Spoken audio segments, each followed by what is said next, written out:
تاریخ ہندوستان نے اس جملے کو لکھ کے مان لیا کہ قائد اعظم محمد جناح کی دادی کے ہاں جو کنیز رہتی تھی وہ لکھنؤ کی تھی. اس نے اسے مشورہ دیا میرے ساتھ لکھنؤ کی مرکزی امام بارگاہ میں 9-10 محرم کی درمیانی رات چلو, وہاں سے حسین بادشاہ کے گھوڑے کی شبیہ برآمد ہوگی, اس کے پاؤں پہ چادر رکھ کے اولاد مانگو, زندگی والا بیٹا نہ ہوا مجھے نوکری سے نکال دینا. قائد اعظم کی دادی 9-10 محرم کی درمیانی رات اس مرکزی جلوس میں گئی, ذوالجناح کے پاؤں پہ چادر رکھ کے اولاد مانگی, اللہ نے بیٹا دیا, اس کا نام رکھا پونجا ذوالجناح. ذوالجناح پڑھنا مشکل تھا, نام پڑ گیا پونجا جناح. پونجا جناح کے گھر بیٹا ہوا, اس کا نام رکھا محمد علی ذوالجناح. ذوالجناح پڑھنا مشکل تھا, نام پڑ گیا محمد علی جناح. جناح بچہ تھا, بچے سے لڑکا ہوا, جوان ہوا, سیاست میں آیا, محنت کی, اسٹرگل کر کے ایک ملک بنایا, اس ملک کا نام پاکستان رکھا. جاہل تو کہتا ہے پاکستان میں حسین کا گھوڑا نہ ہو, تیرا پورا وطن حسین کے گھوڑے کے قدموں کا صدقہ ہے. قائد اعظم کی فیملی کے ساتھ نام کے ساتھ بھی کیوں دینا لگتا ہے, یہ بتا رہا ہوں اور جا رہا ہوں. قائد اعظم محمد علی جناح کی دادی کا پہلا بیٹا ہوا مر گیا, دوسرا بیٹا ہوا مر گیا, تیسرا بیٹا ہوا مر گیا, یعنی تینوں مر گئے. پہلا بیٹا ہوا مر گیا, اور نبندن کے پاس پہلا بیٹا ہوا مر گیا.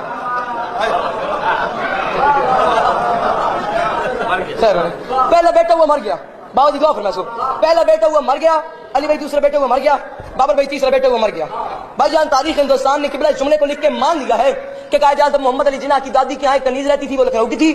اس نے اس کو مشورہ دیا کہ میرے ساتھ 9 اور 10 محرم کی درمیانی رات لکھنؤ کی مرکزی امام بارگاہ میں چلو, وہاں حسین بادشاہ کی ذوالجناح کی شبیہ برآمد ہوگی, اس کے قدموں پہ اپنی چادر رکھنا, چادر رکھ کے اولاد مانگنا. مولا نے زندگی والا بیٹا نہ دیا, مجھے نوکری سے نکال دینا. قائد اعظم محمد علی جناح کی دادی 9 اور 10 محرم کی درمیانی رات لکھنؤ کی مرکزی امام بارگاہ میں گئی, وہاں حسین بادشاہ کی ذوالجناح کی شبیہ برآمد ہوئی, اس کے قدموں پہ اپنی چادر رکھی, چادر رکھ کے اولاد مانگی. مولا نے ایک زندگی والا بیٹا دیا, بیٹے کا نام رکھا پوجا ذوالجناح. نام پوجا تھا, ذوالجناح اس لیے رکھا کیونکہ ذوالجناح کے قدموں سے ملا تھا. پوجا ذوالجناح, پوجا ذوالجناح نام لمبا تھا, پوجا ذوالجناح نام پڑھنا مشکل تھا, نام پڑ گیا پوجا جناح. پوجا جناح, پوجا جناح بچہ تھا, بڑا ہوا, جوان ہوا, اس کی شادی ہوئی, اس کا ایک بیٹا ہوا, اس کے بیٹے کا نام رکھا محمد علی ذوالجناح. ذوالجناح نام پڑھنا پھر مشکل تھا, نام پڑ گیا محمد علی جناح. اب محمد علی جناح بچہ تھا, بچے سے لڑکا ہوا, جوان ہوا, سیاست میں آیا, محنت کی, اسٹرگل کر کے ایک ملک بنایا, اس ملک کا نام پاکستان رکھا. ظاہر تو کہتا ہے پاکستان میں حسین کا گھوڑا نہ آئے, یہ تیرا پورا وطن حسین کے گھوڑے کے قدموں کا صدقہ ہے. السلام علیکم ورحمۃ اللہ وبرکاتہ. ناظرین کرام, آپ دیکھ رہے ہیں تذکیر میڈیا اور میں ہوں فیصل امان. آپ نے ابھی 2 ویڈیو ملاحظہ فرمائی ہیں. ایک ویڈیو ذاکر عظیم جو جن کا نام ہے شوکت رضا شوکت صاحب, شاعر ہیں بہت بڑے ہمارے تشیع کے, اور اس کے بعد ہیں دوسرے ذاکر ہیں عباس عسکری صاحب. یہ انہی کی زیروکس کاپی ہیں اور ساشے پیک میں یہ دستیاب ہوتے ہیں ملک پاکستان کے اندر. اور اصل میں یہ ذاکر تو نہیں ہے, ذاکر کے درمیان میں سے الف کو حذف کر لیں, جو باقی بچتا ہے وہ یہ ہیں. دونوں نے الگ الگ انداز سے, ایک لطیفہ ہے وہ الگ الگ انداز سے سنایا ہے. پہلے بھائی صاحب فرماتے ہیں تھوڑا زور لگا کر دائیں بائیں پٹے کو پیٹ کر کہ محمد علی جناح کی دادی نے استغاثہ کیا ذوالجناح سے, اور دوسرے جو ہیں وہ انہیں کی نقالی کرتے ہوئے same to same as it is copy کرتے ہوئے جو ساشے پیک کے ذاکر ہیں المعروف بحذف الف, وہ بھی دائیں بائیں دوڑ کے بالوں کو ہلا کر بتا رہے ہیں کہ جی بالکل ابا جی نے ٹھیک کہا, اسی طرح گویا کہ ہوا ہے. اب خلاصہ کیا ان کی گفتگو کا نکلتا ہے کہ جو ملک پاکستان کی جو تخلیق ہے یا تعمیر ہے یا مارد وجود میں آنا ہے, اس میں قربانی نام کی کوئی چیز نہیں ہے. نہ تو علماء کرام کی قربانی ہے, نہ میرے آپ کے آبا و اجداد نے کوئی قربانی دی ہے, نہ ہی کوئی موومنٹ چلی ہے, نہ تحریک چلی ہے, نہ کسی قسم کی کوئی کوشش کی گئی ہے جس میں قربانی کا عنصر پایا جاتا ہو. بلکہ محمد علی جناح کی دادی وہاں گئی, انہوں نے وہاں اس کے قدموں کو چھوا, اور الی آخری فرندی بلینک آگے آپ خود سمجھدار ہیں, تو لہٰذا پھر جناح نے ملک پاکستان کو بنا دیا ہے. یہ صرف اور صرف ذوالجناح کا کمال ہے, باقی اس میں کسی اور کی کوشش یا کاوش کا, تحریک کا, خون آشام قربانیوں کا کوئی بھی کردار نہیں ہے. خیر اس پہ تو بات کی جا سکتی ہے الگ, میں فی الحال آپ سے اختصار کے ساتھ بات کروں گا. یہ ذوالجناح نام کی چیز ہے کیا؟ اصل میں امام حسین رضی اللہ تعالیٰ عنہ کا ایک گھوڑا تھا جو ان کی جانب منسوب ہے, اور مختلف حوالے اس کے بارے میں آتے ہیں کہ نبی اکرم صلی اللہ علیہ وسلم کو حارث نامی شخص نے ایک گھوڑا دیا تھا جس کا نام مرتجز تھا. وہ گھوڑا آپ نے حضرت حسین کو رضی اللہ تعالیٰ عنہ کو دیا, اسی کا نام ذوالجناح تھا. ذوالجناح کا مطلب ہے پروں والا. وہ گھوڑے کے اندر اتنی مافوق الفطرت طاقتیں تھیں کہ وہ گویا کہ پروں کی مانند, جس طرح پروں کے ساتھ کوئی چیز اڑتی ہوئی سپر ہیرو کوئی کام کرتی ہے, ذوالجناح بھی ایز اٹ از اسی طرح ہی کام کرتا تھا. لیکن سوال یہ ہے کہ ذوالجناح نام کی کوئی چیز تھی بھی یا نہیں تھی, جس طرح کے اہل تشیع جو ہیں ان کے ہاں مختلف کہانیاں جو صرف من گھڑت ہیں، جن کا تاریخ سے اور لاجیکلی کہیں پہ بھی کوئی پروف ملتا نہیں ہے، یعنی نہ تو وہ عقل کے معیار پہ پوری اترتی ہیں، نہ تاریخ میں ان کا کوئی حوالہ ہے، صرف زیب داستان کے لیے ان کو بڑھا دیا گیا، اتنا بڑھا دیا گیا کہ آج عقل حیران ہے، کہیں پہ کچھ لکھا، کہیں پہ کچھ لکھا، اور خود لکھ کر جو ہے وہ پھنس چکے ہیں۔ ہم صرف ذوالجناح کو یہاں ڈسکس کریں گے، ذوالجناح کی حقیقت ذوالجناح تھا یا نہیں تھا، 5 حوالے آپ کے سامنے پیش کروں گا، اور اس میں سے جو 4 حوالے ہیں وہ اہل تشیع کی کتب کے ہی ہیں، جن میں یہ بات بتلائی گئی ہے ذوالجناح نام کی کوئی چیز بھی تھی ہی نہیں۔ جناب حسین رضی اللہ تعالیٰ عنہ جب کربلا کے سفر پہ نکلے، اور کربلا کے سفر کا آپ کا جو آغاز ہے وہ مسنات نامی اونٹنی پر ہے۔ مدینہ سے جب آپ نکلتے ہیں، پہلا حوالہ، مدینہ سے جب آپ نکلتے ہیں، آپ کے بھائی محمد بن الحنفیہ انہوں نے آپ کو روکنا چاہا، اور روکتے ہوئے جو حوالہ ہے وہ کچھ یوں ہے روایت، فَأَخَذَ محمد بن الحنفیہ زمام ناقہ، محمد بن حنفیہ رحمہ اللہ نے آپ کی اونٹنی کی لگام کو پکڑا جس کا نام تھا مسنہ۔ یہ پہلا حوالہ ہے، آپ نے کسی گھوڑے کو نہیں روکا بلکہ اونٹنی کی لگام کو پکڑا۔ اس کا مطلب ہے جناب حسین رضی اللہ تعالیٰ عنہ جب مدینے سے نکل رہے تھے آپ اونٹنی پر سوار تھے۔ یہ ذبح عظیم میں ڈاکٹر طاہر القادری صاحب نے بھی نقل کیا ہے، اور اسی طرح انہوں نے جو جس حوالے کو کوڈ کیا ہے وہ ہے مقتل حسین معروف مصنف لوط بن یحییٰ ابو محنف، جو اس تمام واقعہ کربلا کا لائیو یعنی شاہد اور من گھڑت روایتیں نقل کرنے کا بادشاہ ہے، اسی سے لے کر یہ نقل کر دیا۔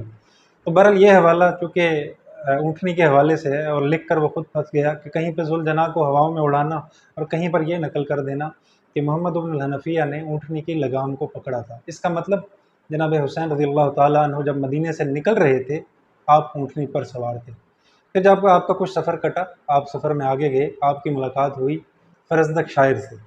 جب اس سے ملاقات ہوئی وہ روایت نقل کرتے ہوئے بھی یہ کہتا ہے ثم رکب الحسین راحلہ، پھر حضرت حسین راحلہ ای ناقہ، سواری پر سوار ہوئے، اور وہ سواری کیا تھی؟ اونٹنی ہی تھی۔ اونٹنی پر سوار ہوئے، فقال السلام علیکم، اور پھر سلام کیا اور اس سے پوچھا کوفہ کے حالات، جس میں فرزدق نے بتلایا کہ کوفہ کے لوگ اللہ یوفی بے وفا ہیں، وفا نہیں کرتے، ان کے متعلق رائے اچھی نہیں لوگوں کی، لہذا آپ بھی مت جائیں۔ اس موقع پر بھی حضرت حسین اونٹنی پر ہی سوار تھے۔ یہ دوسرا حوالہ ہے۔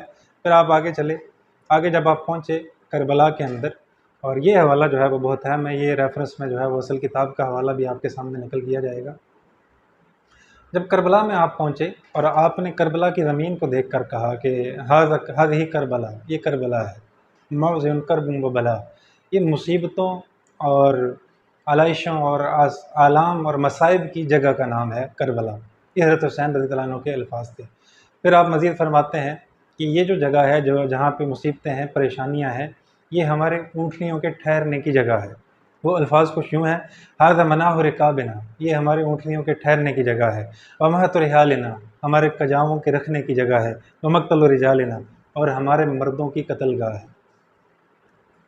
ھذا مناہ رکابنا، یہ ہمارے اونٹنیوں کے ٹھہرنے کی جگہ ہے۔ اس کا مطلب ہے کربلا کے اندر جب آپ پہنچے تب بھی آپ اونٹنی پر ہی سوار تھے۔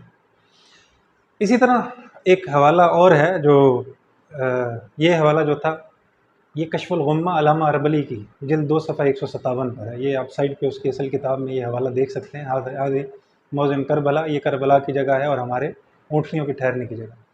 ایک اور حوالہ جس میں حضرت حسین رضی اللہ عنہ اس واقعے کے بعد جب آخری موقع آیا، آخری خطاب تھا آپ کا لوگوں سے، آپ نے جب لوگوں کو جمع کیا اور معاملات جو ہیں وہ بالکل دل گرفتہ ہو رہے تھے اور انتہا کی جانب جا رہے تھے، آپ نے محسوس کیا، لوگوں کو جمع کرنے کے بعد آپ نے جو خطاب کیا وہ خطاب بھی آپ نے اونٹنی پر ہی سوار ہو کر کیا۔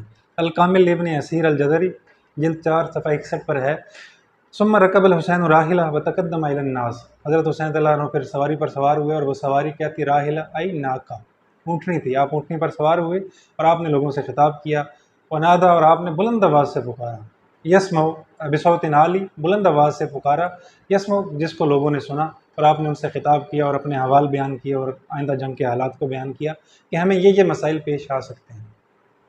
یہ چوتھا حوالہ۔ یہاں تک بھی آپ اونٹنی پر سوار تھے، اور یہ موقع ہے کربلا کی جنگ کی اختتام کی جانب، کربلا میں جو واقعہ ہوا اس کے اختتام کی جانب۔ اب آخری اور 5واں حوالہ پنجتن کے ماننے والوں کے لیے، کہ 5واں حوالہ جو ہے وہ آپ کے ایک بڑے محقق مرزا محمد تقی کی کتاب سے ہے، ان سے پوچھا گیا ذوالجناح کے گھوڑے کے بارے میں آپ کیا فرماتے ہیں؟ وہ کہنے لگے ناسخ التواریخ جز 2 جلد 6 کے اندر ذوالجناح نام داشتہ باشد در ہیچ از کتب احادیث و اخبار و تواریخ. ذوالجناح نام کی کوئی چیز بھی ہماری کتابوں کے اندر، تاریخ، احادیث اور معتبر کتابوں کے اندر ندیدہ یہ نہیں ہے، بلکہ کیا ہے، ذوالجناح در حقیقت لقب شمر لہیہ است.